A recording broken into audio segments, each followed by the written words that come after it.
Eu tenho percebido que ainda gera muita dúvida na cabeça das pessoas essa questão de potência de pico, potência RMS, como é que eu defino o amplificador que eu vou usar no meu alto-falante. Eu já falei sobre isso no passado, mas eu quero trazer um pouquinho mais de detalhe para você aqui nesse vídeo. Fala, gênio! Renan Lopes do Projeto Estudo do Áudio. A gente ainda tá sem vinheta, mas eu gostaria de te dizer que a gente tá retomando com o programa de resposta com frequência, em que eu sempre trago respostas aqui para os seguidores. Eu tentei retomar esse programa no passado, mas infelizmente eu tive alguns contratempos, não consegui continuar, mas dessa vez a gente tá bem programadinho para toda terça-feira à noite tá aqui respondendo as tuas perguntas. O vídeo que eu quero te trazer hoje, eu já gravei ele, na verdade, lá no meu Instagram, né? Vou deixar ele aqui para você me acompanhar. Lá eu mostrei pro pessoal que tava com dúvida, mas eu achei interessante trazer ele aqui pro YouTube e aproveitar a oportunidade para poder te comunicar também que isso é parte de um conteúdo do curso online de elétrica e alinhamento que a gente disponibiliza. O link vai estar aqui na descrição, caso você queira participar. Mas esse vídeo, então, como eu falei, eu já postei no Instagram e eu vou trazer ele aqui para você dar uma olhada. Acontece, eu postei uma frequência fixa mostrando que a relação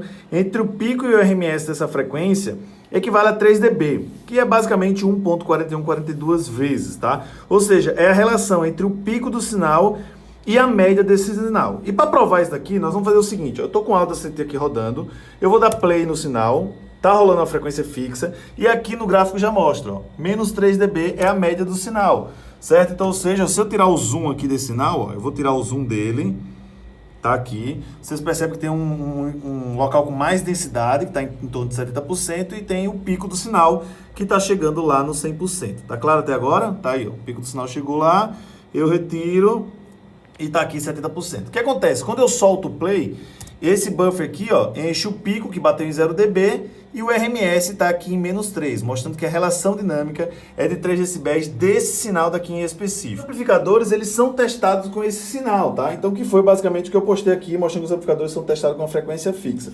Agora, vamos fazer o seguinte, vamos supor que esse amplificador de 5.000 watts, ele esteja numa carga de 2 ohms. Então, a gente teria aqui que 5.000 a 2 ohms, usando a lei de Ohm, nós temos que tensão é igual a raiz de 5.000 vezes 2, né, da potência vezes a impedância, que daria a raiz de 10.000, ou seja, nós precisaríamos de 100 volts RMS. Então, ok, estou com o meu multímetro e meu osciloscópio aqui na saída do amplificador, para a gente ver qual é a relação entre a tensão RMS, que é o que esse cara mostra, e a tensão de pico que esse cara mostra. Vamos lá chegar nos 100 volts RMS proposto aqui. Então, eu vou aumentar a tensão, vamos chegar aqui nos 100 volts, opa, volta um pouquinho mais. Ok, nós chegamos nos 100 volts RMS, certo? Enquanto a tensão de pico está lá, ó, 142, certo? Então, ou seja, enquanto eu tenho 100 volts RMS, nós temos 140 de pico. Mas você pode dizer, ah, Renan, mas aqui os amplificadores não chegam. Ok, é uma característica dele não conseguir chegar nos 100 volts, que por consequência chegaria no 141. Se ele chegar um pouco menos, digamos, cara, ele não chegou em 100, chegou em 70. Ó, chegou menos de voltagem em RMS, atenção, o pico também cai para 100. Então isso é a relação que é amarrada, o pico e o RMS é amarrada por causa do sinal que tem dinâmica de 3 dB, como vocês podem ver aqui, certo? Voltando então lá para os 100 volts, vamos lá colocar no 100 volts RMS nesse cara daqui, nota que o meu pico, ó, peraí, deixa eu voltar um pouquinho mais, o meu pico então tá lá, 140. Vamos fazer o seguinte, então aqui, ó, um amplificador, para dar a potência a partir desses dados, a gente tem que saber que potência é a tensão ao quadrado dividido pela carga resistiva. Digamos que ele está ligado a 2 ohms, porque a gente está considerando que ele é um amplificador de 5.000 watts a 2 ohms.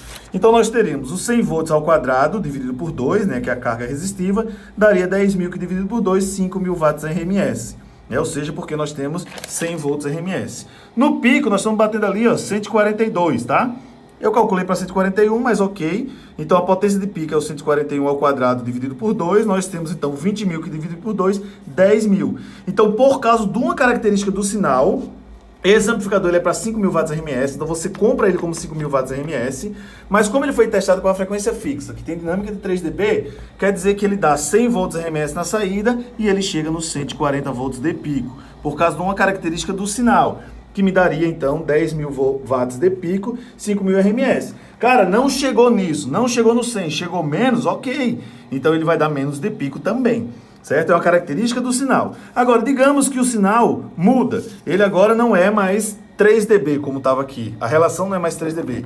A relação é de 6. Então, nós vamos fazer o seguinte, ó, eu vou tirar essa música, vou abrir uma outra aqui, que ela tem uma relação de 6 dB aqui nesse momento, Então nota ó, que nesse ponto o pico vai bater em 0, o RMS está aqui em menos 6 dB dinâmico. Então, ó, se você parar para analisar aqui, deixa eu voltar naquele ponto novamente para você ver.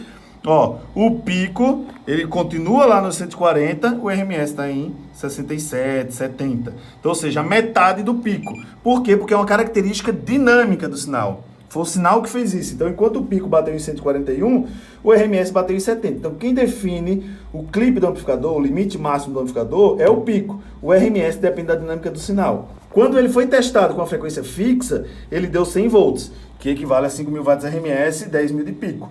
Mas se ele estivesse usando essa música daqui, em que a dinâmica é 6 dB, ou seja, metade da tensão, quer dizer que o pico bateu em 141, ou seja, os mesmos 10.000 watts, enquanto o RMS foi lá para 70, que é a metade desse cara que daria 2.500, né? Ou seja, 70 ao quadrado dividido pela carga resistiva, né? Como se a gente tivesse então aqui, ó, algo em torno de 70 vezes os mesmos 70 dividido pela carga resistiva de 2 ohms, nós estamos falando então perto dos 2.500 watts, que foi exatamente como a gente tinha comentado naquela outra aula. Então é isso aí, Gênio. Como você viu, o valor RMS que vai ser entregue para o alto-falante, ele depende demais da dinâmica do sinal. Então o pico da música é quem clipa o seu amplificador e o valor médio é quem esquenta a bobina do seu alto-falante e pode queimar. Então se você vai usar música com valor dinâmico muito pequeno, muito achatadinha, é interessante que o amplificador ele tenha basicamente a mesma potência do seu alto-falante para você não ter riscos. Agora, se você vai usar músicas com dinâmica maior, como o forró, o axé, o pagode, que tem dinâmica muito grande, ok, você pode usar o dobro até um pouco mais de amplificação em relação ao seu alto-falante, porque ele vai chegar no clipe do amplificador e o valor médio vai estar um pouquinho mais abaixo. Agora, Gênio, se você ainda tem dúvidas, eu vou te pedir um favor, coloca aqui embaixo na seção de comentários